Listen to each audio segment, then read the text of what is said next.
Paz, gente, paz do Senhor, Deus abençoe a todos. Mais uma aqui podcast. Eu sou o pastor Diogo Rosa, apresentando mais um episódio para você de uma história incrível, gente. Jesus é aquele que cura, liberta e salva.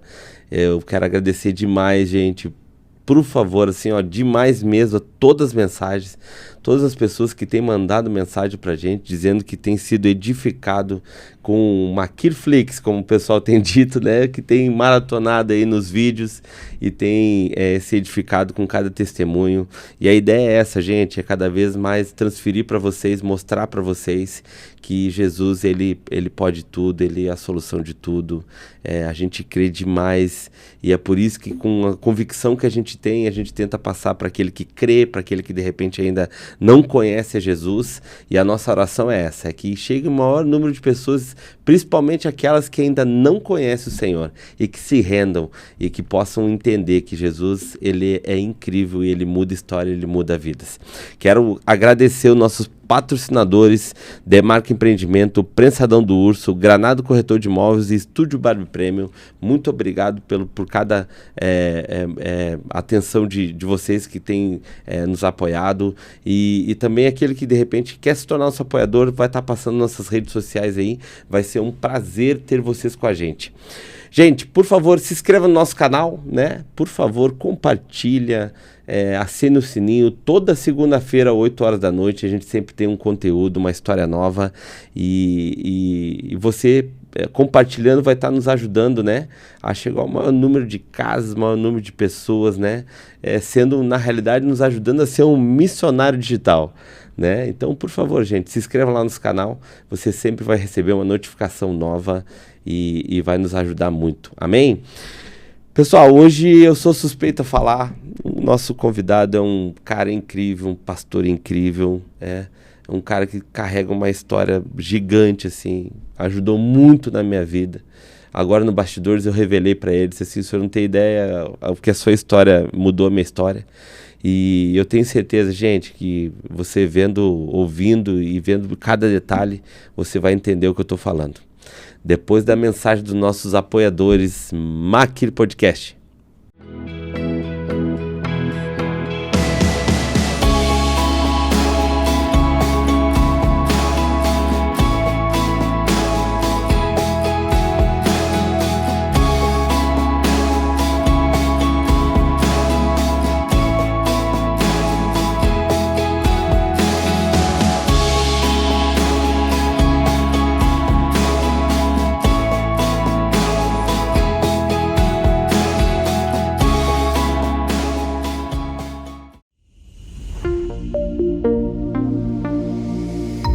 Pastor Eliezer, meu Deus, pastor, muito obrigado. Um prazer, assim, gigante ter o senhor com a gente. Seja muito bem-vindo ao Maquir Podcast, pastor. Meu Deus, a alegria é minha poder estar aqui. Privilégio, Maquir, né? A gente é Diogo, né? A gente tá falando Maquir já porque tá aqui escrito, mas... As pessoas ligam, pastor, e dizem assim: pastor Maquir, pastor Maquir. É mesmo? A maioria, pastor. Então tá nada. E a gente está muito feliz de estar aqui, poder contribuir com aquilo que a gente carrega, como você mesmo disse, Amém, né? E pastor, se puder contribuir a ponto das pessoas entenderem Amém, aquilo que estão vivendo, que também faz parte de um propósito de Deus. Amém.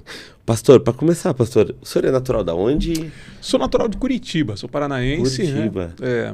Eu, apesar de ter nascido lá, eu costumo dizer que eu sou Catarina por adoção. Porque a gente veio para cá muito cedo. Na verdade, os meus pais, quando vieram para Balneário Camboriú, ainda até os meus 10 anos de idade aproximadamente, a gente tinha muitas idas e vindas, né? Daqui para lá, de lá para cá, digo de Curitiba, né? E a partir dos 10 anos ali, mais ou menos, a gente acabou estabelecendo moradia aqui mais fixa, né? Então eu digo que sou Catarina por adoção mesmo, né? Sou adotada aqui. Quantos anos o senhor já está aqui? Eu tô com 48, então mais de... Ixi, chão, quase né? 40. É Catarina mesmo, pastor. Não tem muito, só não pegou o sotaque, né? Nego, tá estourando, não? Não pegou, mas é porque também a nossa região talvez não é tão forte assim, né? E a gente é um celeiro aqui que recebe gente também de... Muitos lugares, né? Muitos lugares, né? Rio Grande do Sul principalmente, né? O pessoal mesmo fala comigo assim, meu Deus, você não mudou o sotaque, mas não é, o nosso sotaque é muito forte, né? O bai, o tchê é quase que instantâneo, né? Então, a gente é normal. Me diz uma coisa, pastor, o pastor hoje está atuando onde, em qual igreja? Hoje nós estamos em São José, né, na Grande Florianópolis.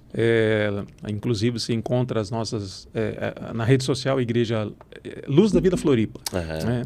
E estamos lá há 3 anos, aproximadamente, né? Estamos pastoreando a igreja ali, num desafio, né, onde a igreja também é um próprio testemunho, um milagre de Deus ali. Tudo que Deus fez. Eu estava pastoreando antes de São José. Moramos 5 anos em São João Batista, na capital catarinense do calçado, né? E quando nós estávamos lá em São João Batista, eu recebi uma palavra, inclusive de um profeta que disse: olha, pastor, Deus manda te dizer que você não vai ficar aqui em São João. E ele vai te encaminhar para uma outra cidade. Eu falei, tá amarrado. Cheguei aqui com tanta esforço, né? Com sonhos e projetos, lá, né? Exatamente. E quando Deus fez toda essa mudança, nós percebemos que era Deus de imediato. E por isso aceitamos com talvez tanta facilidade, né? Mas não foi nada fácil. O movimento em relação às pessoas é diferente, mais do interior para... Sempre, né? Porque a questão não é nem as pessoas, mas a logística da cidade. Vou dar um exemplo. Lá é uma cidade industrial.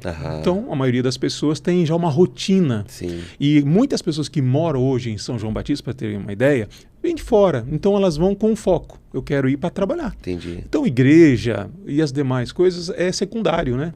E esse era um dos desafios, porque você trazer para uma cidade onde ela era completamente católica, né? E de repente você está trazendo uma cultura onde priorizar o reino, a igreja, você está sendo parte deste corpo, família, cultuando a Deus, sempre foi um desafio. Sim. Ali. A gente percebeu isso. Eu já vejo que em São José, né, não que não haja também desafio desse sentido, mas a gente sente, né, que há uma diferença, né, pela questão mesmo das pessoas que estarem ali. Já tem mais pessoas que estão há muito mais tempo morando, né? Enfim, não é pessoas que... muitas dessas pessoas não vieram de fora. Tem muita gente que vem, claro. A gente está aqui... a gente sempre fala, né, que Rio Grande do Sul, Paraná, a Grande Florianópolis está no centro disso. E as pessoas, quando vêm buscando uma oportunidade, não deu certo, acaba indo embora. Mas as que estão ali já estão há muitos anos, muito tempo, né? Então é diferente de uma cidade... A cidade grande, ela tem mais tipo rotatividade de passada, no caso da igreja? Membros disso. Isso. Eu acho que isso é muito relativo, né, pastor Diogo? Porque muitas pessoas que estão com a gente ali, eu posso dizer pelo nosso caso, nos acompanham desde o início. Entendi. Né? A gente trabalha muito nessa questão da aliança também, né? De sermos realmente uma família. A igreja não é um clube. Sim. A gente precisa estar ali para se ajudar. Eu acho que isso também tem colaborado bastante. Mas a gente percebe que existe, né, vira e mexe, algumas pessoas que vieram tentar a sorte, não deu certo, vão embora. Né? Comum em qualquer lugar, acredito até Balneário Camboriú. Né? Sim. Mas é um desafio que a gente está lá enfrentando, porém sabemos que é uma direção de Deus e estamos tranquilos sobre isso. E os milagres que temos visto já é prova disso. Glória a Deus. Pastor, não vamos perder tempo.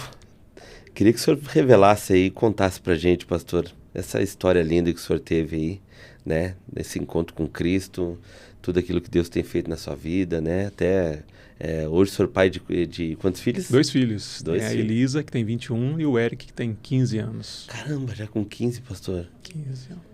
22, olha, meu Deus, já tá a esposa para dizer. Amém. 22. 22 e com 15, me lembro ele pequeno, cara. Olha aí, passa o tempo, filho. Caramba, as rugas vêm chegando, os cabelos vão caindo, a barba vai ficando branca, faz parte. Meu Deus, pastor, o meu já tava mais velho, tá com 14 também, e eu disse, caramba, meu Deus, é muito rápido, muito rápido. Conta pra gente, pastor, conta pra gente. Pastor Diogo, nós fazemos... parte, talvez, né, eu digo nós, porque talvez muitas pessoas que estão nos assistindo, ela também faz parte dessa estatística de uma família disfuncional. Sabemos que toda a história, né, ela tem as suas marcas, suas cicatrizes, ela carrega suas dores, né? Compartilhar sobre o que nós vamos falar aqui, eu sempre costumo dizer, principalmente quando nós ministramos essa palavra no retiro, eu costumo dizer que não é fácil para mim. Não porque eu não esteja curado, nada disso, mas porque faz parte de um momento de dificuldade, de dores que graças a Deus nos moldaram para ter uma visão talvez diferenciada do que nós temos hoje. Mas não é fácil você reviver aqueles momentos, porque é isso que faz quando a gente compartilha sobre isso. Sim. Mas entendo ser necessário. E assim como eu, muitas pessoas já tiveram compartilhando comigo que um relacionamento familiar disfuncional com seus pais, marido e mulher, né, filhos abandonados, mesmo com os pais presentes, né? Eu acho que essa é uma das maiores dores dos filhos, terem pai presente, mas como se estivessem ausentes, né? Uau. E esse sentimento de abandono, talvez devido às prioridades que se dão hoje dentro da família. Cada dia que passa, nós estamos vendo as famílias correndo atrás dos recursos de melhorar o carro, melhorar a casa, e os filhos não estão sendo aprimorados ou melhorados. Verdade. E isso deixa sequelas. Na minha vida não foi diferente, né? Sou filho de um casal que brigou muito, né? Eu costumo dizer, se você me perguntar quantas vezes você viu seus pais brigando, eu não tenho ideia. Não consigo te dizer, porque foram inúmeras vezes. Ver os meus pais sempre discutindo, terminando o relacionamento, voltando. Uma característica muito, talvez, positiva do meu pai era a comunicação. Era um homem que conseguia convencer qualquer um de qualquer coisa. Ele era muito bom de argumento. E talvez isso facilitou muito os retornos do relacionamento junto à minha mãe. Mas é um casal que teve os seus altos e baixos em todas as áreas, principalmente na questão do que se trata bens materiais. Meu pai sempre foi empresário. Entendi. Meu pai começou trabalhos aqui, inclusive em Balneário Camboriú, como passeios de barco, agência de turismo, né, ônibus de passeio. Acredito que um dos primeiros barcos de passeio foi dele, inclusive, aqui. E ele começou tudo isso, mas existia um porém, né? Apesar dele ser muito bom na comunicação, ele era uma pessoa que não perseverava nos seus projetos. Então, logo ele cansava daquilo e mudava. Né? E aí, vamos tentar outra coisa. E talvez por causa dessas mudanças, ele nunca conseguiu criar raízes. E isso, para dentro de um relacionamento, também é prejudicial, porque a esposa também espera uma estruturação para que possa daqui a pouco trazer um pouco mais de paz, e todos os recursos que o meu pai tinha era sempre investindo não em casa, não na família, mas no própria empresa. Então eu vou dar um exemplo, né? Meu pai teve uma frota de ônibus, e quando a minha mãe dizia assim, acho que chegou a hora de a gente comprar uma casa para a gente, né? Ele dizia, não, vamos comprar mais um ônibus depois da casa, e assim sempre ia.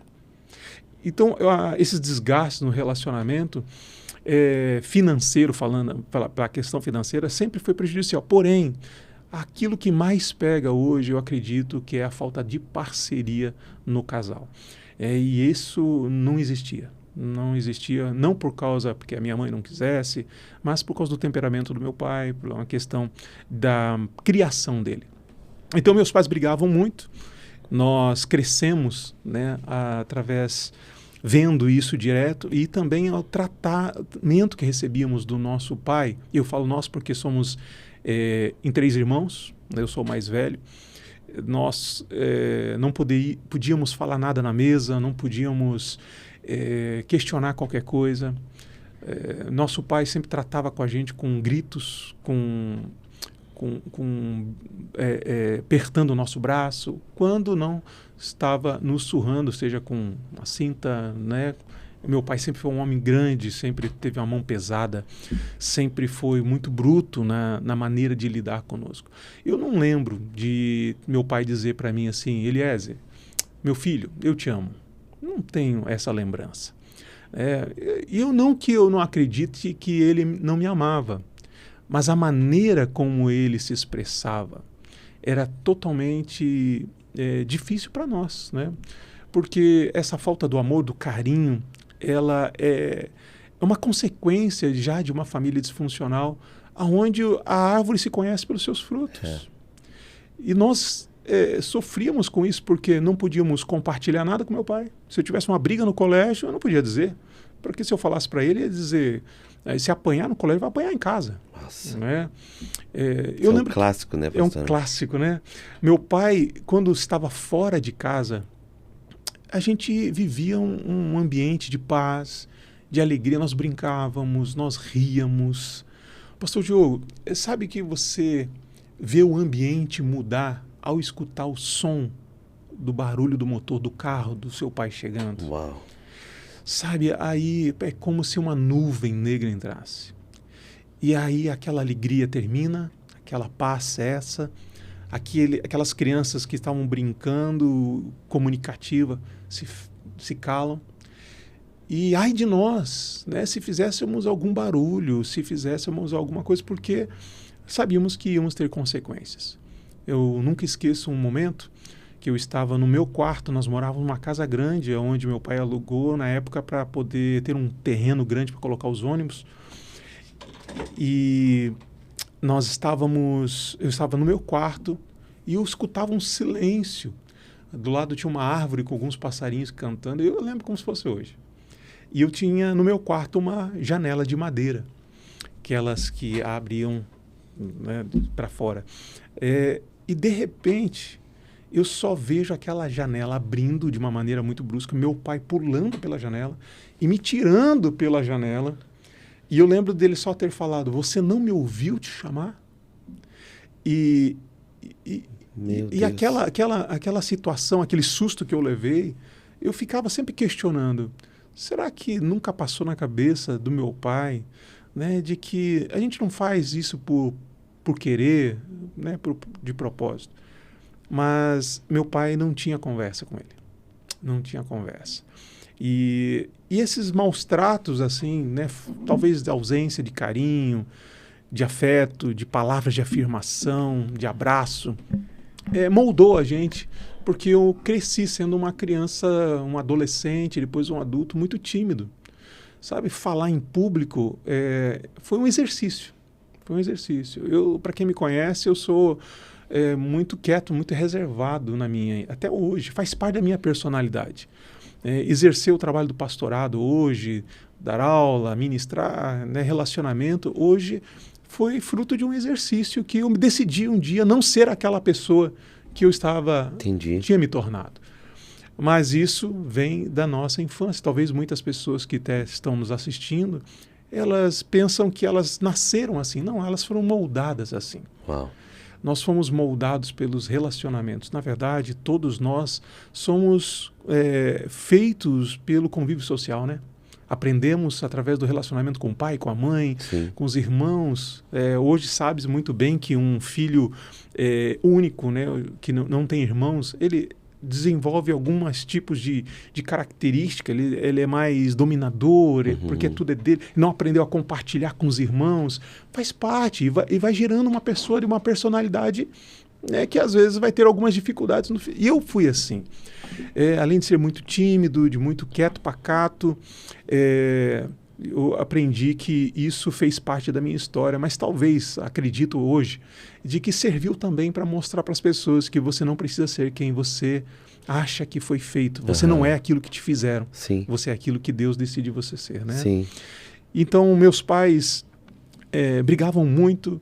Meu pai sempre fez de tudo para esconder da minha mãe o que ele possuía, o que ele tinha conquistado, porque caso separasse, ele não queria dar nada. Nossa. Meu pai sempre tirou o que ele tinha da empresa do nome dele, colocava em nome de outras pessoas, para que ele não tivesse que compartilhar.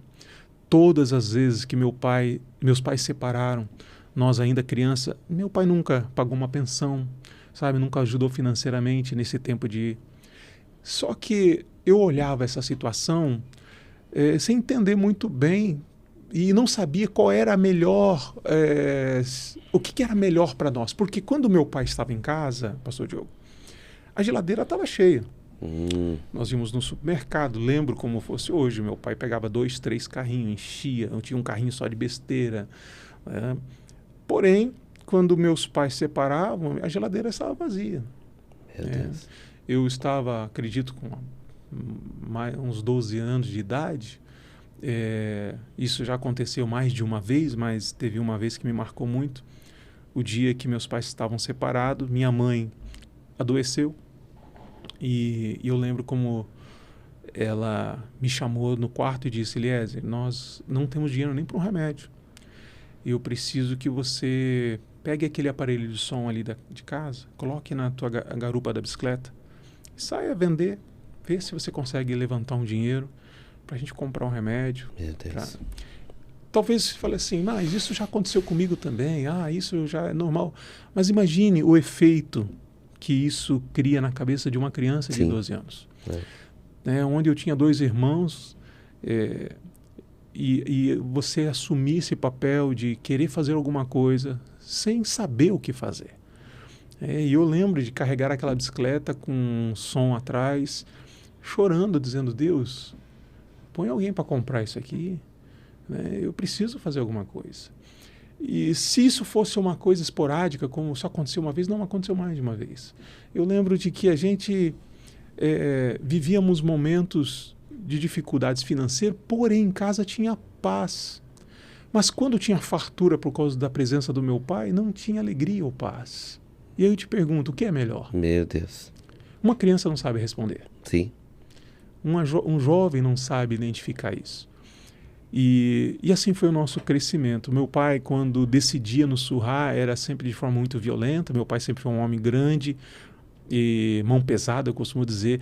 E ele levantava a gente com uma mão, às vezes de ponta cabeça, e a outra ele nos surrava por motivos que a gente nem sabe até hoje, porque às vezes apanhamos muitas vezes sem saber o porquê estávamos apanhando. Meu pai sempre foi nervoso, muito irritado, talvez por causa do trabalho. Hoje eu penso, talvez pela pressão, não sei. Mas era essa a realidade de um pai que chegava em casa sobrecarregado, irritado, e que não era um pacificador ou que proporcionasse alegria, descanso para a família. Trazia o inferno para casa, na realidade, né? O inferno para casa. Vivemos muito isso. Então, quando os meus pais separavam, de alguma maneira, eu agradecia a Deus. Falava: Deus, obrigado, porque pelo menos agora a paz a gente vai ter. Que loucura. E claro, você vê sua mãe sendo agredida verbalmente ou fisicamente, também não é nada legal. E a gente sabia que pelo bem dela. E quando ela cedia o retorno com o meu pai, eu sabia que ela estava fazendo isso por nós. Eu sabia que ela estava fazendo para colocar comida em casa. Não era por amor mais. E aí, pastor Diogo, eu muitas vezes perguntei: mãe, a senhora tem certeza? Tem certeza disso? Será que está na hora de voltar? E ela dizia: o que eu vou fazer, meu filho? Nossa. Meu pai, certa ocasião, voltou para casa. Eu cheguei em casa, eu vi as coisas dele na sala. E eu decidi respeitar a decisão da minha mãe, porque eu sabia que ela estava fazendo isso por algum motivo, e ela tinha os seus, e eu respeitei. Mas meu pai fez uma proposta para mim e para o meu irmão, né? O mais novo era muito pequeno, então eu e meu irmão do meio eu sou 1 ano e meio mais velho do que ele, e ele fez uma proposta. Ele falou: Eliezer, a empresa do pai um dia vai ser sua. Então, nada melhor do que você estar aprendendo o ofício e trabalhando comigo. Tal. E como eu nunca ajudei em casa, pensão, nada, eu quero te fazer uma proposta. Você vem trabalhar comigo, você e seu irmão, e eu vou pagar um salário, e assim vocês terão dinheiro para ajudar em casa. Para mim, eu achei maravilhoso. E eu trabalhei quase 1 ano com meu pai, e ele nunca pagou nada para a gente. E isso me trouxe tanto descontentamento, tanta tristeza, que eu costumo dizer, e falo isso com muita dor, pastor Diogo, talvez um funcionário colocar um patrão na justiça já é algo ruim, né? Claro, cada caso é um caso, mas um filho colocar o pai na justiça. Nossa. E foi o que eu fiz. Então, quando já tinha se passado um tempo e eu cheguei em casa e vi as coisas do meu pai na sala, eu respeitei a minha mãe pela decisão dela, mas eu tinha uma audiência que estava para acontecer naqueles dias com ele.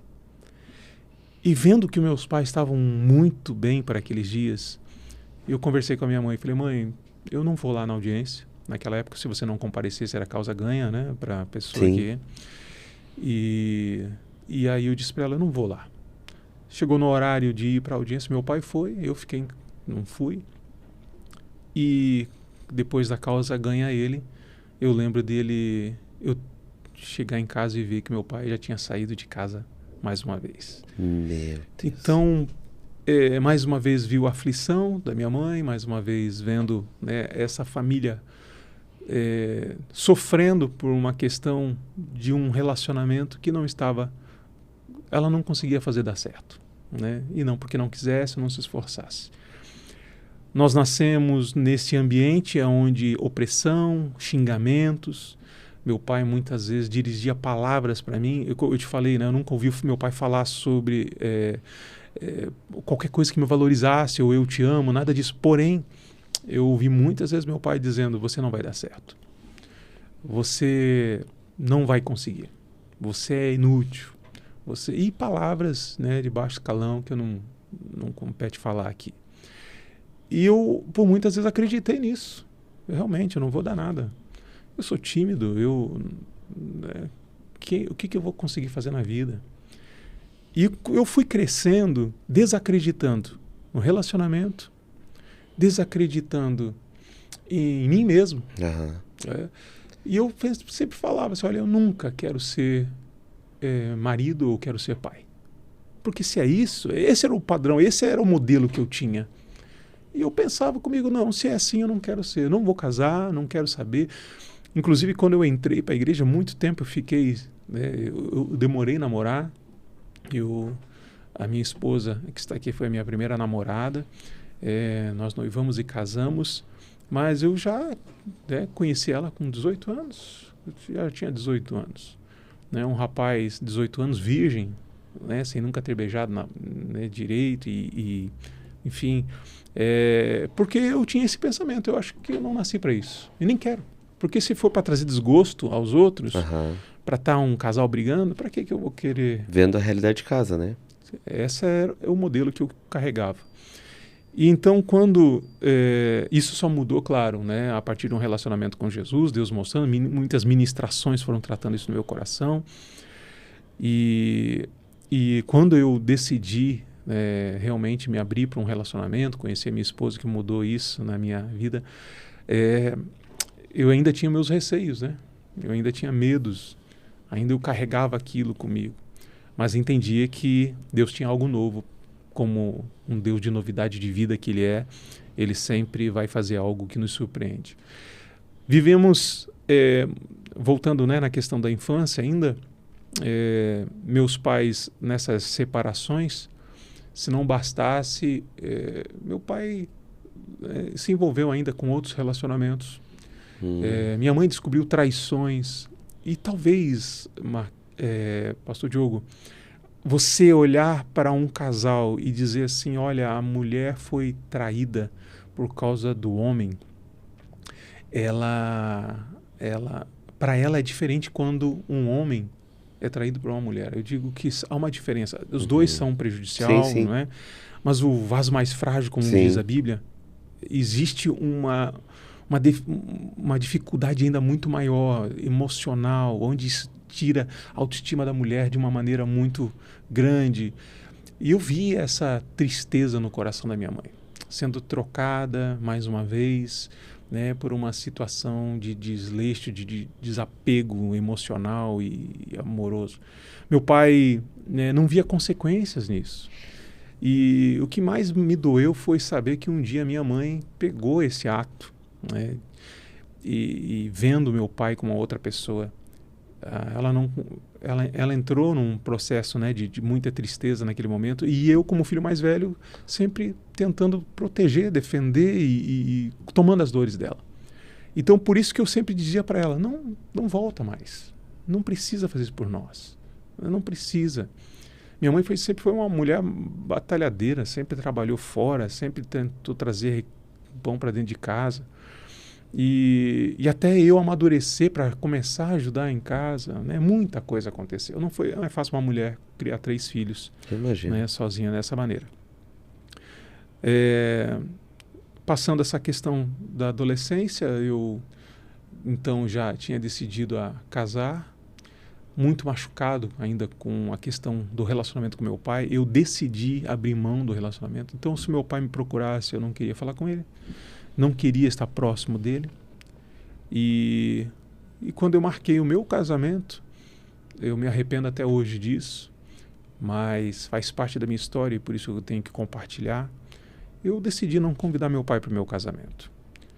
Sabe, eu acredito que as marcas, as feridas, elas me deixaram com um coração muito duro, né, na época, sobre isso.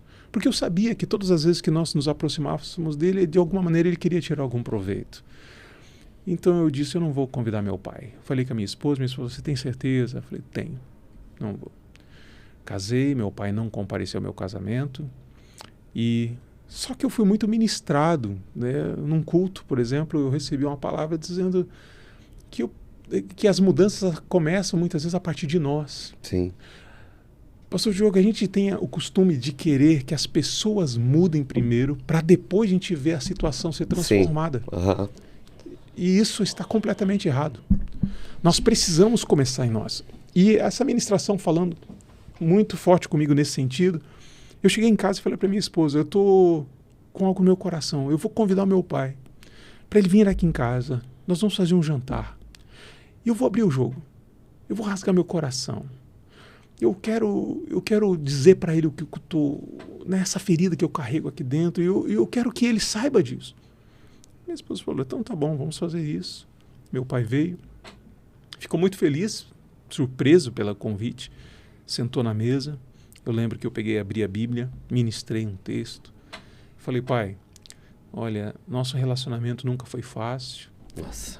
Eu nunca ouvi do Senhor uma palavra que me fizesse sentir amado. E eu quero dizer que eu te chamei aqui para liberar esse perdão para o Senhor. Eu não quero que isso continue. E eu lembro de ter chorado muito, e ele chorou na mesa. Nós, pela primeira vez, acho que nos abraçamos. Não foi algo tão marcante para mim, porque esse pensamento é como se fosse ontem para mim.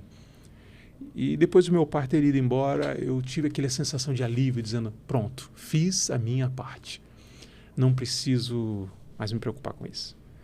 Só que eu estava me enganando, porque esse é só o primeiro passo da cura. Há um processo de restauração que não é imediato, não é uma pílula que você toma. Sim. É um processo. E eu percebi que, apesar de eu querer fazer a coisa certa, eu não fiz da maneira correta ainda. Porque o que eu fiz foi chamar ele para liberar perdão. Liberar perdão pelo que ele fez, pela maneira como ele agiu. Então eu estava no papel de que há um perfeito aqui e um imperfeito. Ah, verdade. Mas esse pensamento não aconteceu de imediato. Isso só o tempo me mostrou. Minha esposa engravidou, nós tivemos a Elisa e ela foi um canal, talvez, de meu pai estar mais presente dentro de casa, vindo visitá-la. Por quê? Porque sempre eu cresci ouvindo do meu pai a seguinte frase: meu sonho era ter tido uma menina. Meu sonho. E como somos em 3 filhos, eu nasci primeiro. Meu pai falou para minha mãe, olha, nós não conseguimos ter a menina, mas vamos tentar de novo. E aí a segunda gravidez da minha mãe, veio mais um rapaz, e assim o terceiro. E meu pai sempre dizia isso para mim, olha, meu sonho, eu nunca tive o que eu sempre sonhei, uma menina. E eu sempre pensava, puxa, além de meu pai ser insensível, não dizer que me ama, ainda ele faz questão de dizer que eu não sou a pessoa que ele queria. Rejeição, né? E esse sentimento de rejeição, talvez, foi o que mais me prejudicou, talvez, nesse crescimento, nessa maneira de enxergar uma família consolidada, sabe? E aí, quando eu tive a Elisa, que foi a nossa primeira filha, o nosso filho foi a Elisa, a menina, o meu pai fez questão de ir lá e ele dizia para mim assim: Eliezer, Deus deu para você o que ele não deu para mim. E aquilo que era para ser uma palavra de alegria era, na verdade, de tristeza, porque mais uma vez meu pai estava afirmando, né, a rejeição que tinha comigo.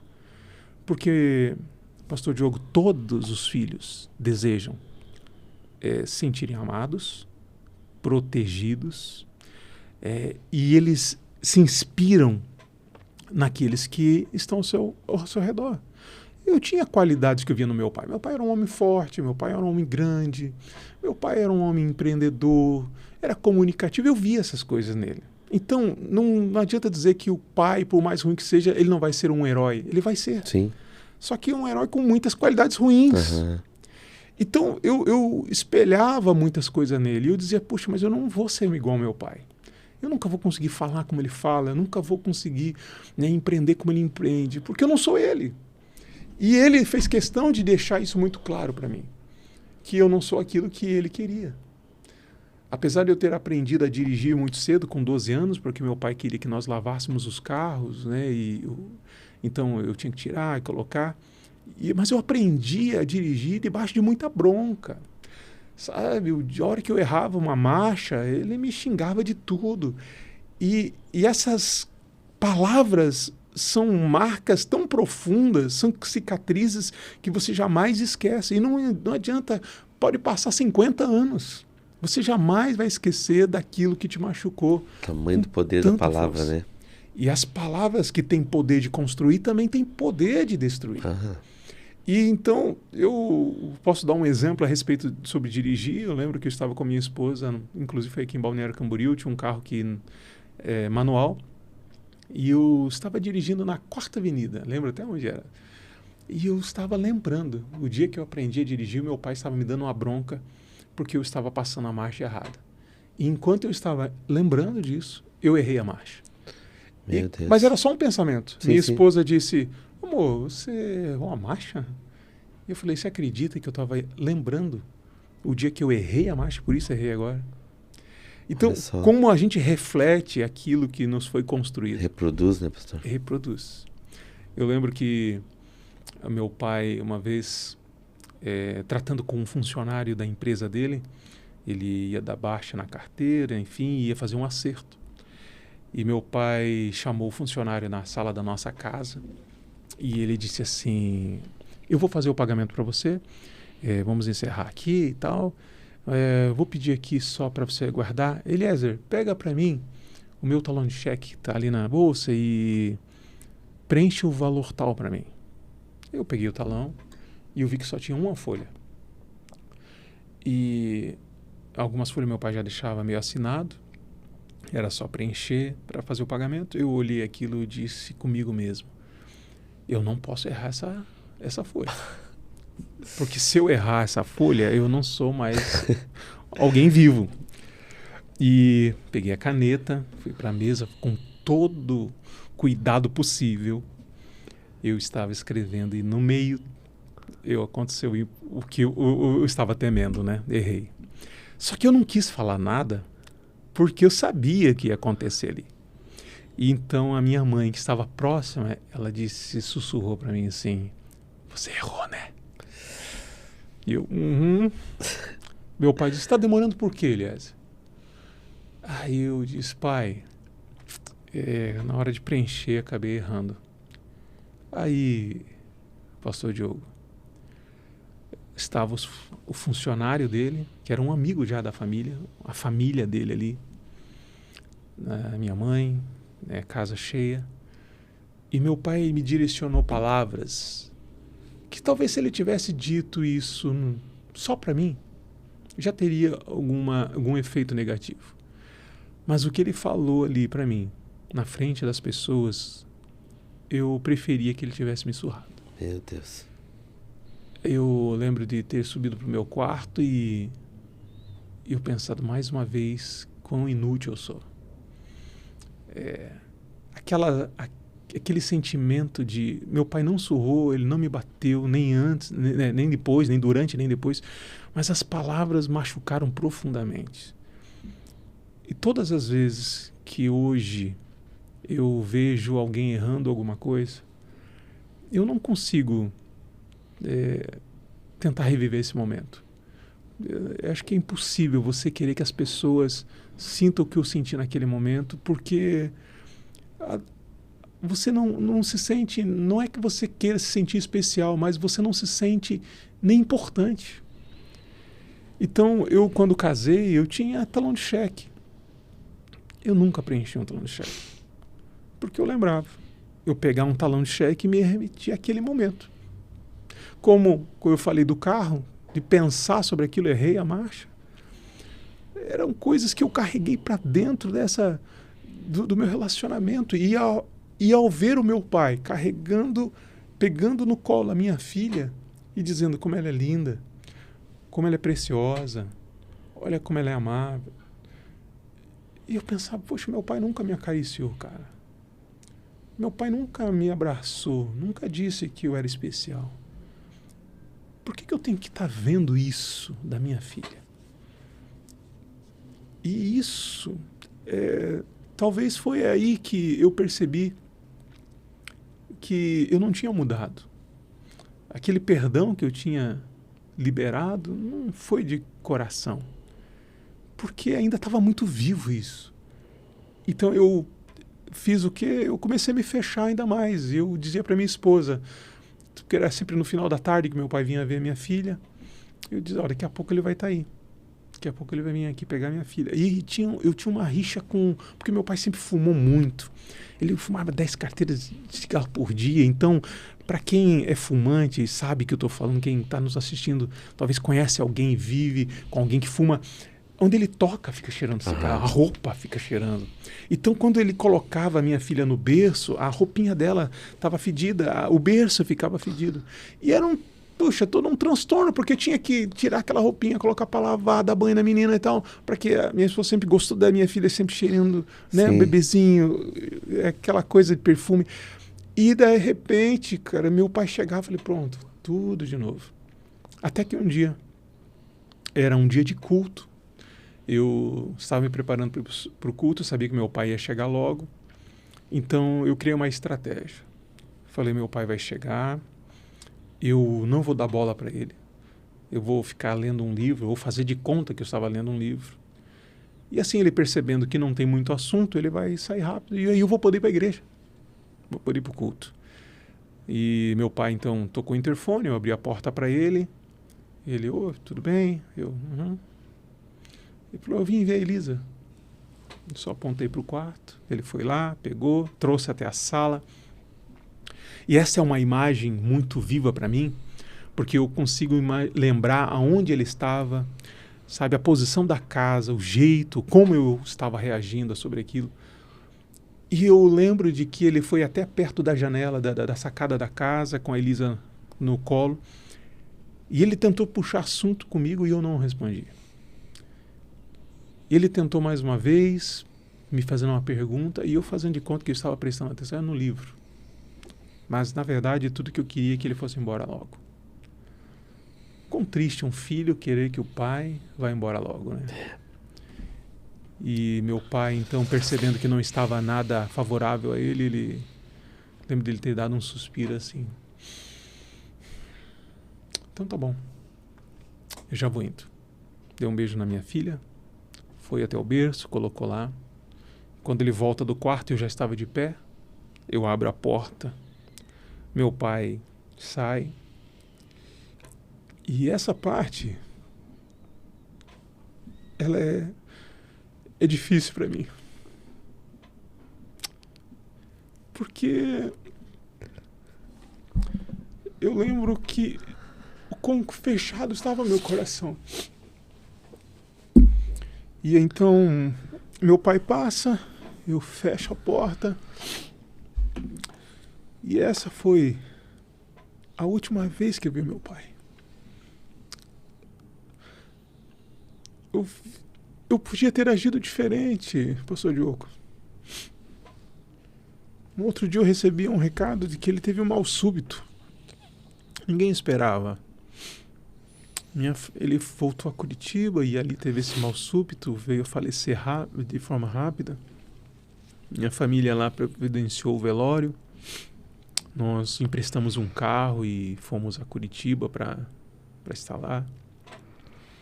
E quando eu chego no velório, eu sou pastor já há alguns anos, fiz muitos velórios, já participei de muita cerimônia fúnebre, né?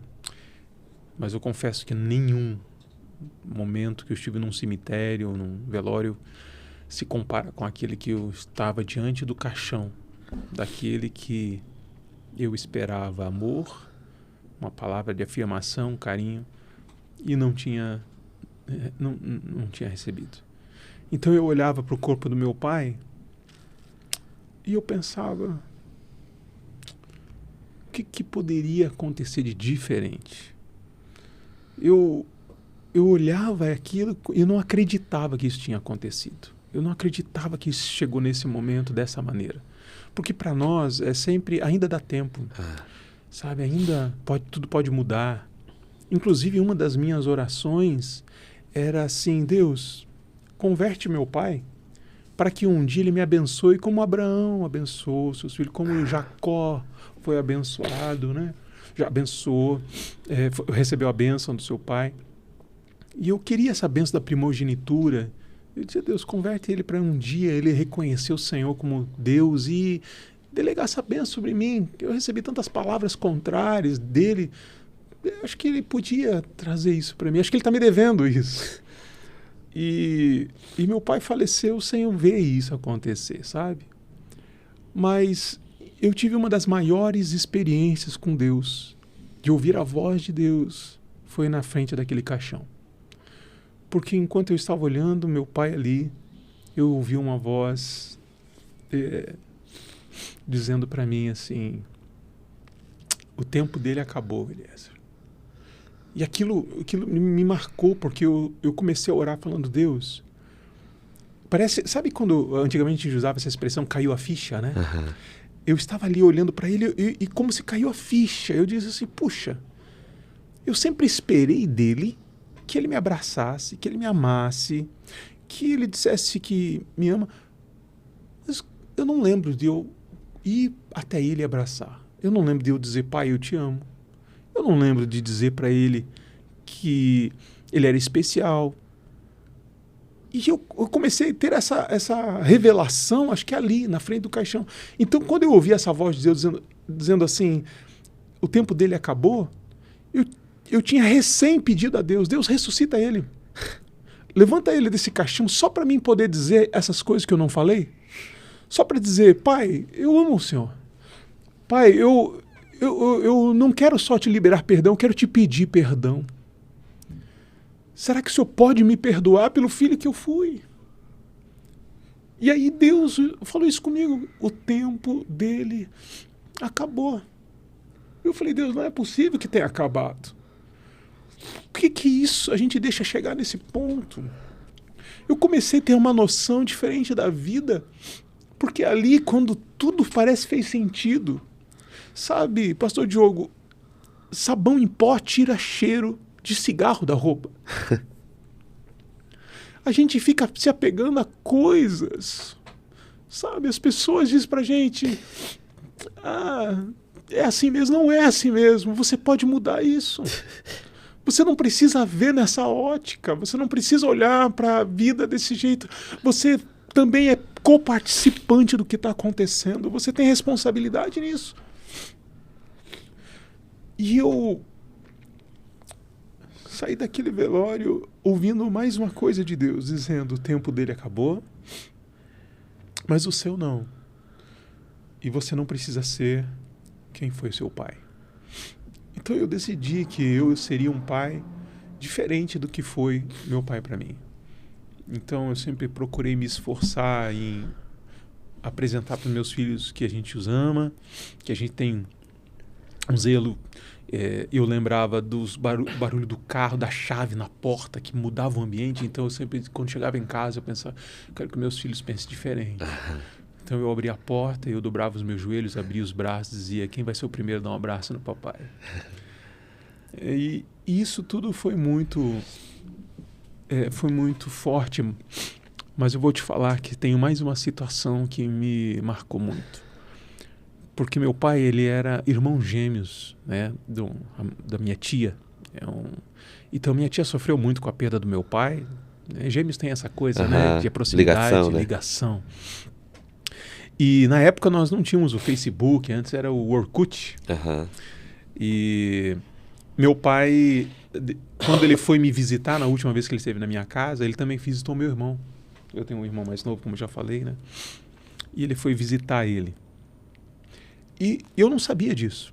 Eu só soube porque no Orkut eu vi a minha tia compartilhando que perdeu o irmão e tal. E o meu irmão escreveu para ela e eu vi lá a descrição dele, dizendo assim: não fica assim, tia.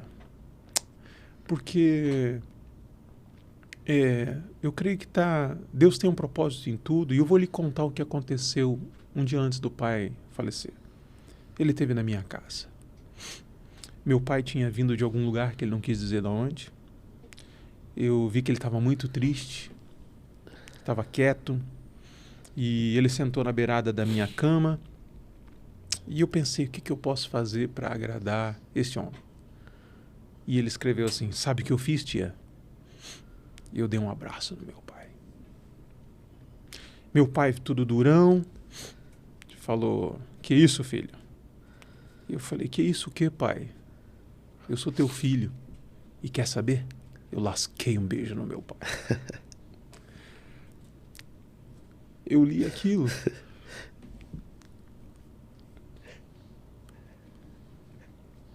E eu pensava: por que eu não fiz o mesmo? Porque quando Deus ministrou meu coração sobre as atitudes do meu pai, Deus me fez reconhecer algumas coisas, como, por exemplo, me veio à mente após a morte do meu pai, de que meu pai sempre foi quem foi, pelo tratamento, pelo crescimento, pela educação que ele teve. Meu pai não teve um pai presente. Meu pai tentou ser um pai errando, mas tentando acertar. Porque era esse o jeito que ele não teve um pai dizendo: filho, eu te amo. Ele não teve um pai dando um abraço nele. E a gente tende a replicar aquilo que nos foi passado. Pastor Diogo, ninguém pode dar o que não tem. Você só vai derramar aquilo que possui. E meu pai não tinha amor, não tinha recebido esse carinho. Sua família também disfuncional. Meu avô foi embora quando meu pai tinha 6 meses de idade. Então, tudo que ele aprendeu sobre masculinidade, sobre ser homem, sobre se defender na rua, foi sozinho. E o que esperar de alguém que não recebeu aquilo que você gostaria? Então, isso me faz enxergar de que o tempo passa, e eu espero que quem esteja ouvindo, assistindo sobre isso, entenda de que um dia vai ser tarde demais. Então o tempo é hoje. A hora de mudar é agora. O tempo de abraçar. Ah, mas meu pai mora longe. Liga para ele, meu irmão. Sabe, fala com ele. Quebra o orgulho. Eu costumo dizer que o orgulho é uma couraça. A Bíblia fala em Efésios 6 sobre a couraça da justiça, que é dada pelo Espírito Santo. A couraça do orgulho é dada por Satanás. Você decide o que você quer revestir, do que quer se vestir. Agora, quando você quebra o orgulho, você está se despindo daquilo que daquilo que te impedia de você receber o teu milagre. Foi o que aconteceu com Naamã. Sim. Quando tira suas vestes e tem que entrar no Rio Jordão. A cura só vem depois disso. Então, quando nós quebramos o orgulho e dissemos: eu te amo, você é importante para mim. Talvez quem não recebeu não saiba lidar, porque quem não aprendeu a receber presente talvez não saiba como reagir a esse presente. Mas não significa que isso não tenha efeito. Na verdade, até ele familiarizar-se, até ele acostumar com isso, é um período, um processo. Mas você começou um processo de milagre na tua casa. E é isso que nós precisamos entender. Eu sou agente de um milagre na minha casa, de restauração.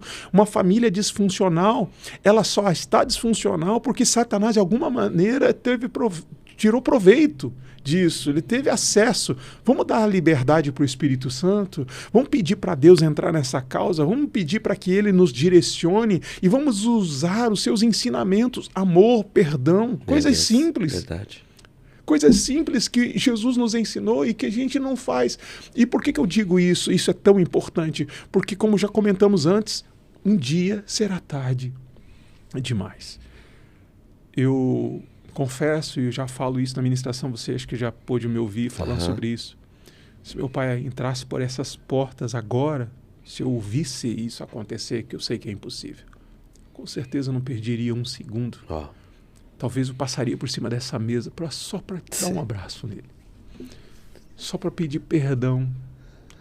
Só para pedir perdão. Não era liberar perdão. Pedir perdão. Eu não posso fazer isso mais. Mas eu posso passar para você que está nos assistindo. Eu posso dizer para você, ainda dá tempo. E por um acaso, se não dá tempo para você também, porque alguém pode ter passado uma situação muito parecida, e eu ouço muito isso, sabe, pastor Diogo? Eu digo, você ainda está vivo e você não precisa ser quem foi o seu pai, o que te fizeram. Você pode ser melhor. Agora, nisso tudo, existe uma esperança. Porque o pai que foi falho comigo não é o meu único pai. Eu tenho um pai perfeito hoje. Uau. Eu tenho um pai que me dá um exemplo de amor. Amém. Um pai que me perdoou nas últimas das consequências dos meus piores erros. E que, através deste amor, ele me enche, me transborda a ponto de que eu possa replicar isso para os meus filhos, para a próxima geração, para quem está perto de mim. E é isso que eu quero fazer. É isso que, se existe dor em compartilhar isso, o único motivo por eu ter passado por isso novamente, revivendo esse momento, é para que alguém entenda, para que alguém compreenda que ainda dá tempo. E que, se não dá tempo de abraçar o pai, dá tempo de você abraçar seus filhos. E eu gostaria só de, talvez, encerrar, né, este contexto desta maneira, porque todos nós erramos. Sim. Mas todas as vezes, pastor Diogo, que eu compartilho sobre essa história, até agora eu vejo isso de forma surpreendente, de como fosse um milagre. Mas eu tenho ouvido muitos testemunhos de pessoas que, após ouvir o que eu acabei de compartilhar e tomaram uma decisão, viram restaurar na família de forma impressionante. Eu ouço histórias de filhos que não conversavam com seu pai há mais de 20 anos. Existe um caso em específico de um filho que não conhecia o seu pai. Ele não conhecia o seu pai. E a partir de ouvir essa ministração, ele colocou isso em oração e falou: Deus, eu gostaria de que acontecesse isso, meu pai estiver vivo. E Deus providenciar do pai aparecer para ele. Isso é um dos casos. Existem muitos casos assim que nós ouvimos. E quem sabe, se alguém tomar uma decisão hoje em fazer isso, em quebrar esse orgulho, em ligar para o seu pai, tentar uma conexão novamente, eu creio que Deus quer fazer um milagre na vida dessa família, como está fazendo na vida de muitas pessoas. E eu sei que pai a gente só tem um, mãe a gente só tem uma. Eu lembro um dia que eu cheguei em casa e falei para minha mãe, sempre eu ligava para ela e falei: mãe, a senhora pode ficar com meus filhos para mim poder sair ou alguma coisa, né? E eu falei: mãe, eu queria um favor seu lá. Você quer que que fique com os meus netos? Eu falei: não, eu queria que a senhora se arrumasse porque eu queria sair. Eu queria levar a senhora no cinema. Uau. E a gente andando de mãos dadas no shopping e tal, e eu vejo que como isso é importante, né? Hoje minha mãe mora em frente da nossa casa, a gente tem uma proximidade, procuramos estar sempre juntos, né, nesse sentido. Mas tudo isso faz parte de uma decisão lá atrás, né, de aprendendo com os erros. Pastor Diogo, meu pai, num outro relacionamento, ele teve 2 meninas, 2 filhas. São minhas irmãs por parte de pai, né? Me relaciono muito bem com elas hoje. Mas quando eu descobri isso, aquele sentimento de rejeição, de desprezo, né, veio. E eu creio que tudo isso faz parte de um contexto onde nem sempre as coisas vão ser como você acha que vai ser ou como você gostaria. Mas eu nunca deixo de acreditar que a vontade de Deus é sempre boa, agradável e perfeita, por mais doloroso que ela esteja acontecendo. Meu Deus, pastor, eu sempre quando eu escuto, né, já faz muito tempo, né, pastor? Por que eu digo faz muito tempo? Porque há 6, 7 anos atrás, quando eu fiz um retiro, e o senhor é um dos que ministrou em relação à paternidade, por que mudou a minha história, pastor? Porque naquele dia eu decidi praticar, né? Mesmo sabendo que de repente eu ia ter uma resposta totalmente ao contrário, e como por muito tempo eu tive. Nesses 6, 7 anos, meu pai, ele era oficial da Polícia Militar. Eu cresci num lar militar. Tudo aquilo que o senhor viveu, eu vivi de um jeito diferente, militarmente falando, entende? Então, eu nunca ouvi o te amo do meu pai, eu nunca tive, eu sempre fui do toque, do abraço, né? Sempre gostei de estar abraçando e eu sempre escutei pegajoso, sai daqui, guri bem gosmento, sabe? Palavras assim. E isso foi muito tempo me ferindo, né? E a gente criou uma distância gigante. Então eu me envolvi com o crime. Então, tipo assim, eu tinha que de alguma forma ferir ele. E aí eu fui para o inverso daquilo que ele amava, que era o trabalho dele, que era o ofício dele. E por muito tempo eu praticamente destruía a carreira dele, né? E quando as escamas caíram dos olhos, né? Me tornei um pai, me tornei um marido, né? E foi passando, me tornei um pastor, só que aquilo ainda estava distante. E quando eu tive a oportunidade de escutar o senhor, a história do senhor, eu percebi que, cara, na realidade eu que tinha que perdoar ele. Eu que tinha que pedir perdão, sabe? Eu tinha que não só pedir perdão, mas de alguma forma liberar aquilo que de repente estava ali, era uma barreira, sabe, tão grande. Eu fiz uma imersão uma vez, pastor, e eu cheguei muito perto de jogar profissionalmente.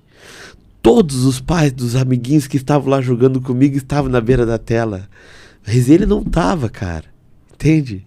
Aí eu vi uma vez, eu fiz uma imersão e nessa imersão me veio muito nítido, assim, eu no meio de um estádio, no meio do campo onde eu jogava na minha cidade, e todos gritamos os nomes dos filhos, e um momento eu olhei pro estádio, olhei pra bancada, e que ele não tava lá, cara. Então eu tinha que perdoar, além de pedir perdão. E eu comecei a praticar. Pai, como é que o senhor tá? Pô, queria dizer que o senhor, que eu te amo, pai, eu te amo muito, só liguei pra dizer isso. E não saía nada. Pô, pai, eu queria também aproveitar para pedir perdão pro pai. Pô, acabei com a carreira do pai, fiz isso e aquilo. Me perdoa, pai. E ele nunca disse assim, filho, eu te perdoo. Ele sempre dizia, já passou. Só que eu fui entender também, pastor, que ele não poderia dar aquilo que ele não tinha. O cara que foi adotado, foi largado na frente da porta do pai, pela mãe, entende? Só ele sabe o que ele sofreu na adolescência dele, na infância dele, entendeu? Em relação à afetividade, a pessoas amar ele, né? E aí chegou um dia, agora uns 3 anos atrás, 2, 3 anos atrás, em que hoje eu congrego na casa do pai, né? E aí ele veio me visitar e eu fui apresentar ele pro pastor.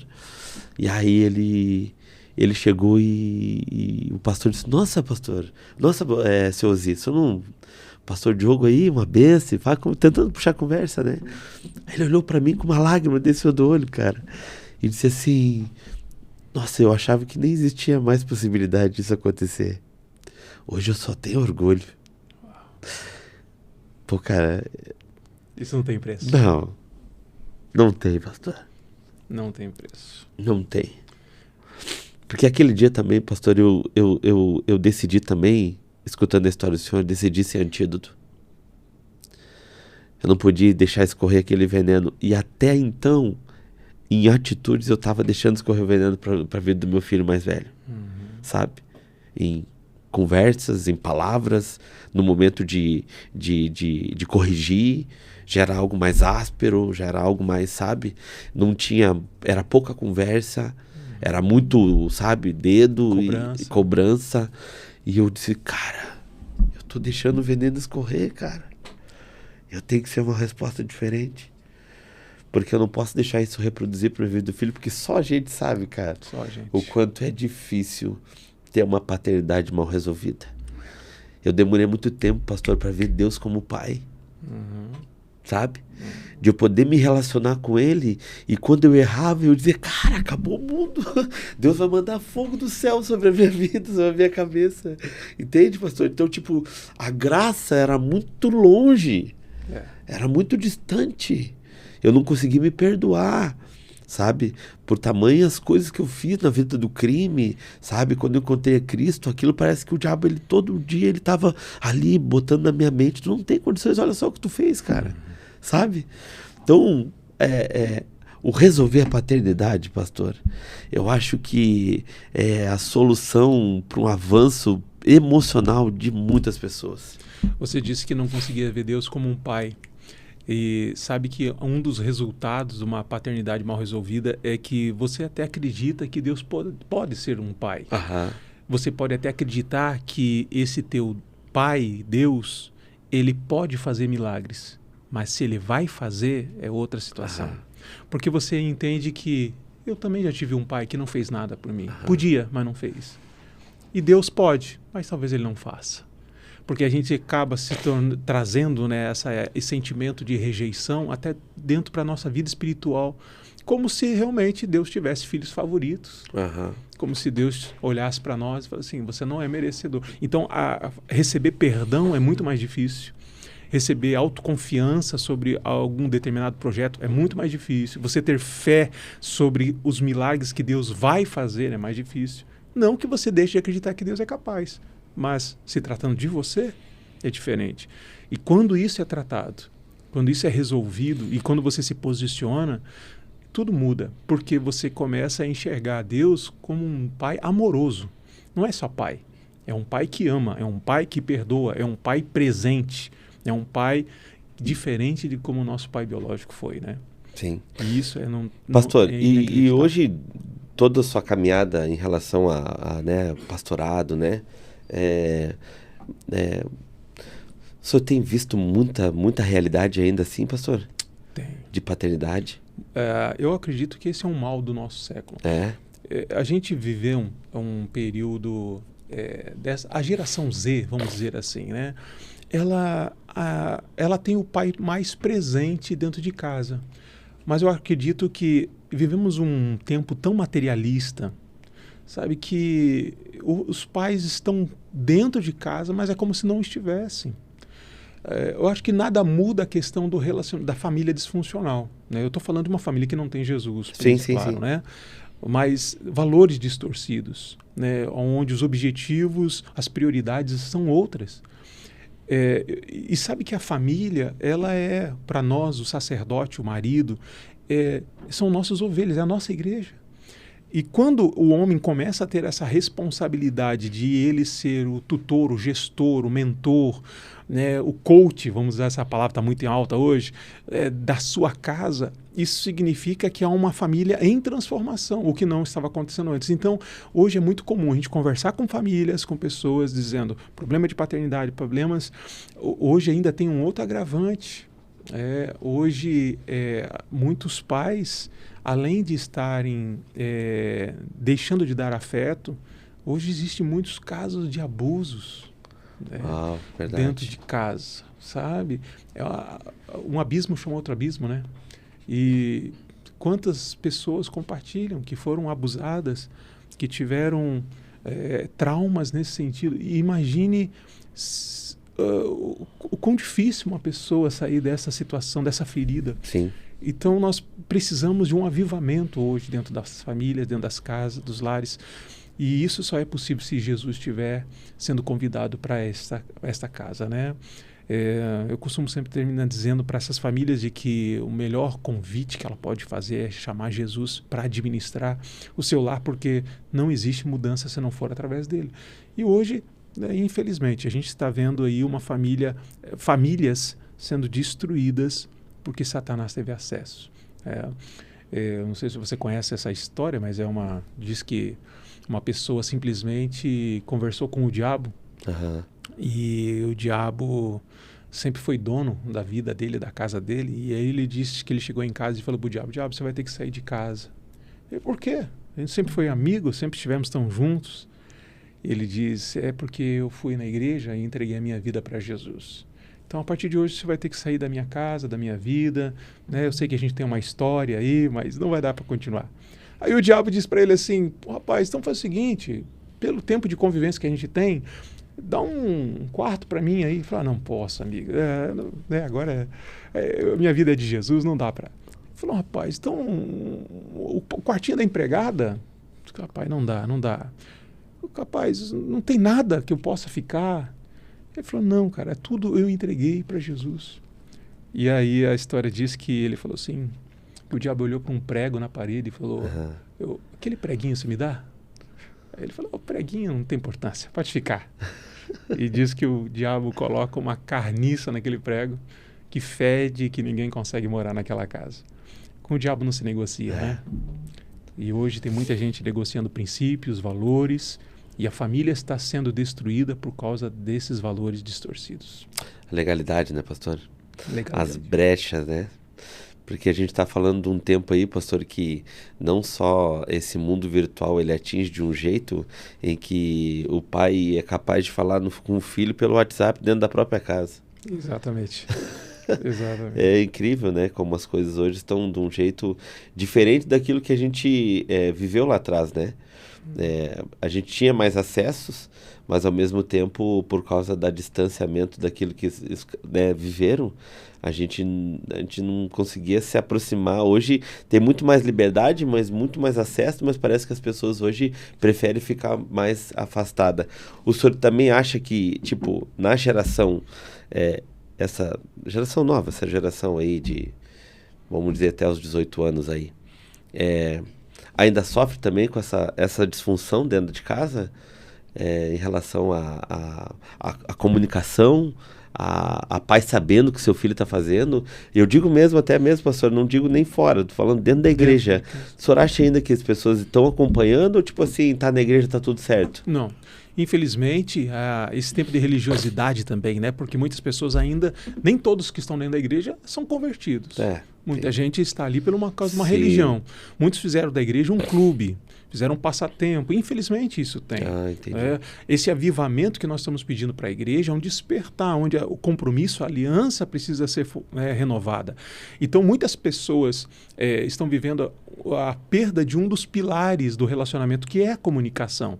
A comunicação onde qualquer problema, a pessoa se tranca no quarto, ela não fala, não se abre, ela não pede ajuda, né? Ela quer sofrer sozinha, porque a tristeza, a depressão, ela faz isso também, né? Ela te afasta. Então, a pessoa, quando ela decide se afastar, já é um sintoma de que tem alguma coisa errada. E a comunicação, ela, assim como o orgulho que precisa ser quebrado, ela precisa ser exercitada, né? Porque se nós não se abrirmos... A Bíblia diz, se você pedir perdão a Deus, será perdoado. Mas se confessar os seus pecados uns aos outros, serão curados. A cura vem através dessa conexão, dessa questão de a pessoa decidir compartilhar o que está vivendo. Você falou bem aí, a questão, né, da tecnologia, do celular, a televisão, a internet, o computador. Aquilo que era para aproximar pessoas está distanciando pessoas. Aquilo que era para trazer aquela pessoa longe para perto está fazendo as pessoas de perto ficar longe. Verdade. E essa falta de diálogo, de olho no olho, de toque, está trazendo uma frieza para as famílias, para os lares e também, infelizmente, para muitas pessoas dentro da igreja. Pastor, o senhor é um homem de Deus, eu sei tudo aquilo que o senhor, em relação ao ministério, né?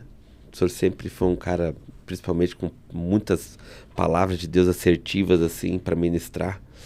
O que Deus tem falado nesse tempo aí, pastor? O que Deus tem ministrado aí, tipo, não só na vida do senhor, mas para transmitir para o povo, assim, para esse tempo lá na igreja do senhor? Qual é hoje a pauta, assim, que Deus está batendo, assim? Na tecla, né? Na tecla. A primeira coisa que me vem em mente quando você me faz essa pergunta, comprometimento. Uau. Nós estamos vivendo uma fase hoje onde há muitas distrações. As pessoas, quando falam ir à igreja, elas não estão falando em cultuar a Deus. Me diz, o que é o básico do cristianismo se não for prestar culto a Deus? E o básico está sendo deixado de lado. Então, o descanso, o trabalho, o passeio, está vindo em primeiro lugar. E aonde está o buscai primeiro o reino de Deus e a justiça? Deus, verdade. E isso me preocupa, porque quando alguém abre mão de algo tão importante, as outras coisas, então, nem se fala, né? Eu tenho batido muito nessa tecla. Deus procura verdadeiros adoradores. Ele procura aqueles que são aliançados. Eu nunca esqueço num testemunho do pastor Márcio Valadão, da Igreja Lagoinha. E ele disse que um dia ele terminou um culto, ele dobrou seu joelho no escritório e disse: Senhor, muito obrigado, porque a igreja estava cheia. Muitas pessoas, muitos visitantes, muitos membros. Obrigado, Deus. E Deus fala para ele: se a trombeta tocar hoje, quantas dessas pessoas você acredita que vão subir? E ele levou um susto, porque ele disse: eu estava agradecendo números, mas não os salvos. Meu Deus. E sabe, o nosso trabalho como pastor não é números, não é ver a igreja cheia, é ver pessoas que vão um dia entrar no céu. Só que a Bíblia fala que Jesus virá buscar a sua noiva. Noiva tem aliança. Noiva é comprometimento. E os aliançados, aqueles que estão firmes nele, vão viver esse tempo. Isso significa que os que não estão, infelizmente, não viverão essa realidade, porque estar dentro da igreja não prova que você vai para o céu, né? Então, essa falta do comprometimento não é dita só na questão da leitura da palavra ou ir a um culto, mas tem a ver com o seu coração, com as suas prioridades. E alguém que abre mão de ir numa reunião já está dando sinais daquilo que ele valoriza. Então, eu não quero ser religioso e dizer não pode faltar culto, nada disso, mas há uma diferença entre um empresário, sabe dizer muito bem, um funcionário que tem aliança com a empresa, um comprometimento, e aqueles que não têm. A mesma coisa quando se trata de ser filho de Deus. A que nível? Eu não sei se você já ouviu, né? Pastor Douglas Gonçalves compartilha sobre isso. Ele diz, a pior das idolatrias hoje é as pessoas dizerem que adoram Jesus. E parece uma blasfêmia falar sobre isso. Nossa, é verdade. Porque ele diz assim, o problema é que as pessoas fazem para si um Deus e chamam esse Deus de Jesus, que não tem nada a ver com a Bíblia. Uau. Então, a verdade é que muitas pessoas criaram um Jesus para elas. Dizem ser crentes a ela. Só que é um Jesus onde elas podem continuar errando, pecando, descomprometidos, desaliançados. E elas acreditam ainda que vão receber misericórdia e graça para entrar no céu. E pior ainda, né, pastor, complementando isso, existe espaços para esse Jesus de cada uma dessas pessoas hoje. Existe. Porque é o Deus do bolso delas, né? Do tamanho delas, do jeito que elas querem. E elas defendem esse Deus, esse Jesus, como se fosse o verdadeiro. Então, assim como existe falsos mestres, falsos cristãos, existe hoje o falso Jesus para muita gente. E nós precisamos despertar, porque o comprometimento está com os ensinamentos da Escritura, da Palavra de Deus. Se não for assim, meu irmão, a gente está vivendo uma mentira, e Deus não tem ligação nenhuma com mentira. Resumindo, ainda existe muita Bíblia fechada. Muito coração fechado, muita Bíblia fechada, muitos lugares vagos na igreja, porque as pessoas não entenderam o seu real propósito ainda dentro daquilo que Jesus chamou. Então, comprometimento, eu acredito, é ser a palavra. Que Deus nos dê graça a ponto de despertar as pessoas a serem comprometidas através do exemplo que vem na gente. Né? Como o apóstolo Paulo diz, né? Ser de meus imitadores, assim como sou de Cristo. Mas a ordem é essa, assim como eu sou de Cristo. Né? Se não for assim, meu filho, não precisa. Até a paternidade tem muita influência nisso, pastor, porque eu me lembro que numa dessas revelações eu comecei a perceber que eu me relacionava muito mais com Deus para ter do que para ser. Entende? Por quê? Porque o meu relacionamento com meu pai não tinha esse contato, assim, era sempre para me relacionar querendo algo. Mas é uma fase que eu acredito que Deus até usa esse sentimento para aproximar a pessoa. Eu acredito. O problema é quando isso permanece. Isso, exatamente. Isso significa que não houve um amadurecimento. Né? E a partir do momento que a pessoa passou dessa fase, amadureceu, entendeu o propósito, falou, opa, não é só ter, é ser. E aí, então, o quadro muda. E é isso que Deus espera da gente. É esse nível de comprometimento que Deus espera, de amadurecimento, onde há um crescimento. A caminhada com Cristo é isso, é fortalecimento, é crescimento, amadurecimento. Né? E se a gente não estiver crescendo, estamos doentes. Mas Deus quer trazer saúde. E eu tenho esperança que Deus vai usar pessoas, assim como você, Amém. como a gente, para que isso possa acontecer. E esse avivamento é gerado pelo Espírito Santo. Né? Então, eu acredito que nós estamos... não podemos desistir. Amém. Pastor, falando não desistir, eu queria entrar numa área que hoje o senhor está vivendo, né? Que é uma fase de uma doença, né? O senhor está lutando, muito esperançoso, né? Crendo sempre, como o senhor falou antes. Eu queria até para o senhor passar pessoas que estão passando pelo mesmo problema, né? Como o senhor está enfrentando isso com Cristo, né? Com certeza ele está bradando aí, está falando. Como é que está sendo esse momento para o senhor? Início desse ano, pastor Diogo, eu recebi um diagnóstico de um câncer no intestino. Foi uma surpresa para mim, porque eu não achava que os sintomas que eu estava tendo seria de um câncer. Fui fazer exame e aí então a médica que nos atendeu trouxe o diagnóstico e já me encaminhou para um médico oncologista, né? Nós ficamos muito tristes, quem que fica feliz com um negócio, uma notícia dessa. Mas depois de muitas lágrimas junto com a minha esposa, nós decidimos passar por isso da melhor maneira possível, né? Ou seja, com esperança, em Deus, né? Sendo fortalecido nele. Então nós começamos através de conexão com alguns amigos, nós tivemos aí um conhecimento de um médico que também é especialista na área, cristão e pastor, que é o Dr. Aldrin Marshall. Uau. E hoje ele congrega na Igreja do Calvário junto com o pastor Luciano Subirá. Uhum. E ele nos foi apresentado, né? Fomos conversar com ele, ter uma segunda opinião sobre esse diagnóstico. Uhum. E ele me propôs um tratamento, do qual estamos vivendo o segundo protocolo agora. Vamos encerrar o segundo protocolo agora. Isso já fazem quase 5 meses, né, que estamos nessa caminhada do tratamento. E estamos vivendo o milagre de Deus da provisão. Amém. Porque quando essa porta se abriu, eu falei para o médico que eu não teria condições de dar seguimento, porque eu teria que ir a Curitiba todas as semanas, o valor da medicação não era nada barato. E o Dr. Aldrin foi assim, um anjo, ele nos abençoou com mais da metade do tratamento, sabe? Ele abriu portas para a gente, muito importante, nos apresentando opções, né, dentro dessa realidade que estávamos vivendo. E então nós apresentamos a Deus. Deus, se essa porta foi o Senhor que abriu, nós queremos crer que o Senhor vai prover. E desde então, semanalmente, nós temos vivido um milagre. Por causa da enfermidade, do diagnóstico, eu precisei abrir mão de um trabalho secular que eu estava realizando e achava que sem esse trabalho as coisas poderiam até piorar, né? Mas pelo contrário, Deus tem levantado, se não diariamente, pessoas que têm se compadecido, que têm estado com a gente nessa parceria e semeando uma semente, nos abençoando. Eu falei Igreja do Calvário, mas é a Igreja Alcance, né, do pastor Luciano. Uhum. E ali a gente tem então ido semanalmente para lá, sendo provido pelo Senhor nesse sentido, mas eu confesso ser sempre um desafio, né?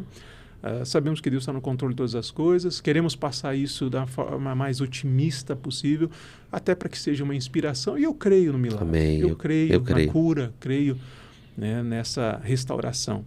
E claro, se alguém que está nos assistindo e deseja participar com a gente, a gente diz que a gente está gerando um milagre. Né? E se você quer gerar esse milagre conosco, além de algumas campanhas que já estão sendo feitas pela internet, a gente disponibiliza a minha chave Pix, que é direto, aí tem o meu nome, fica mais fácil, não tem dúvida, né? Hoje na internet tem tantas informações erradas, então dentro do meu Instagram tem ali um bannerzinho já fixado, né, para que a pessoa possa auxiliar no meu Pix se quiser fazer a sua semente. Meu Instagram é Eliezer Lanconi. Né? Se você entrar no @ da igreja também, no Instagram da igreja, que é Luz da Vida Floripa, ali também tem um link que dá direto no meu Instagram e a pessoa pode encontrar, né, e fazer parte com a gente. A gente vai estar botando na descrição do vídeo, gente, tanto no YouTube, também no Instagram. E a gente vai estar junto, pastor, nessa caminhada aí, sabendo que, crendo, né, que Deus, Ele vai fazer o milagre, até para o que o Nístor falou, para ser mais uma inspiração. Amém. Porque a história do Senhor em si, né, em relação à paternidade, já é uma inspiração. Quando eu falei para o Senhor, foi uma para mim, me ajudou muito, né, a quebrar barreiras com meu pai. Hoje eu tenho uma intimidade com meu pai. Nesse exato momento ele está com uma enfermidade também, ele também está no momento, mas eu já escutei várias vezes, eu te amo. Amém. Coisa linda. Eu já escutei várias vezes, filho, tu é um homem, sabe? Eu já escutei várias vezes, eu tenho orgulho de você, então valeu a pena. Deu tempo, pastor? Deu tempo. Deu tempo. E só isso aí já valeu muito. Então eu louvo a Deus pela vida do senhor. Quero agradecer muito, muito de verdade o seu sim de ter vindo. Sabe que é pertinho em Floripa, mas pode se tornar horas, né? Dependendo do trânsito. Mas só o senhor ter tido a disponibilidade, ter aceitado na hora, né, pastor?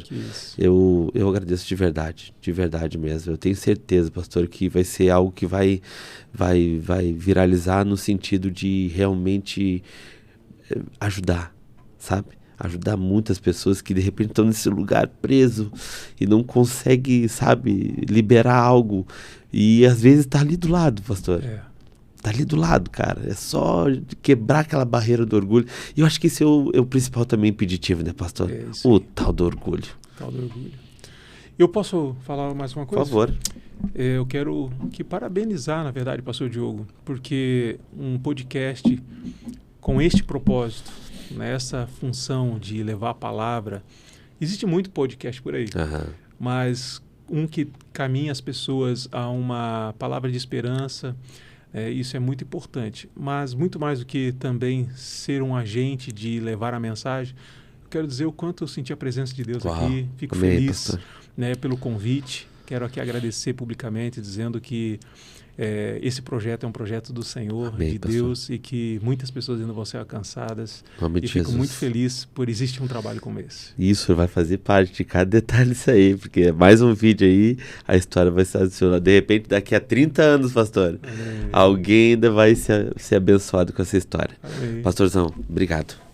Obrigado de verdade, Deus abençoe. Se o senhor precisar da gente aí, a gente está disponível assim, ó, ao máximo para ajudar o senhor. Tamo junto. Amém? Deus abençoe.